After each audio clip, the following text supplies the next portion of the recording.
I want to focus. I want to focus on Ukraine because, of course, as you say, you're both here in the capacity of business leaders, but you've also been instrumental in shaping the message of the administration. You talked about Europeans, and Europeans are concerned that Ukraine is going to be abandoned. Are those fears valid?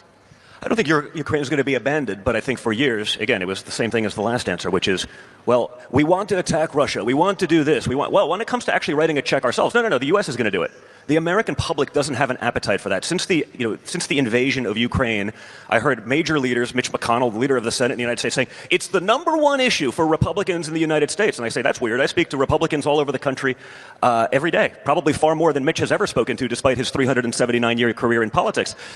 I did that on a weekly basis, and I surveyed people at every talk I did. It got to the point where it was probably well over 200,000 Americans that I spoke to directly. And I'd be in a room like this, and I'd ask, is Russia-Ukraine a top 3 issue for anyone in the room?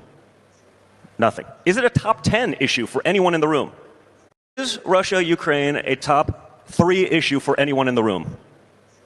Nothing. Is it a top 10 issue for anyone in the room? I think I got 3 people that once said it was a top 10 issue. 3 out of hundreds surveyed, hundreds of thousands, every weekend for 2 years, till basically through the campaign. One person misunderstood the question. He thought it was a double negative. One person was actually from Kiev, so he was like, it was a big deal for him. And the other person was, I think on the board of Raytheon. So there was no appetite for that, but that didn't stop a Republican Party from saying it's the #1 issue. It's not, and we actually have to listen to the will of those people. So we want peace, we want to stop the death, but I even saw that yesterday where, on this very stage, what was the idea for Europe, who is on the border of Ukraine, who has much more at stake if this happens? Well, our plan is to win economically when pressed on the issue. How are you going to do that? Well, we're just going to wait for Russia to go bankrupt. That's not a plan. That's not an idea. The gentleman from Spain was a lovely guy. I saw him last night later on at the forum, but Spain was putting in 2.2% rather than the 5% required by NATO because my father actually wanted people who are the biggest stakeholders to get into the game. Well, we feel that our 2.2% is being utilized more efficiently, and therefore we're not. That's not an answer.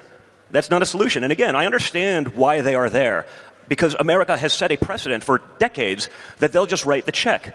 But if the will of the people isn't there, everyone needs to step up, everyone has to do their share, and that includes what's happening here in the Middle East. If we do that collectively, we can get to an answer. But if we default to the old ways of America's just going to be the big idiot with a checkbook, that's not going to work. That's not going to happen. And you saw what happened. When my father starts threatening they're going to pull out, we're not going to do this anymore, because he's listening to the people that elected him to office.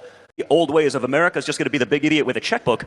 That's not going to work. That's not going to happen. And you saw what happened. When my father starts threatening they're going to pull out, we're not going to do this anymore, because he's listening to the people that elected him to office. The whole world, this is outrageous. It's not outrageous. It's common sense. When we're bombing drug boats in the Caribbean, people who are literally bringing in fentanyl to America, something that kills, this is outrageous. It's not outrageous. It's common sense. When we're bombing drug boats in the Caribbean, people who are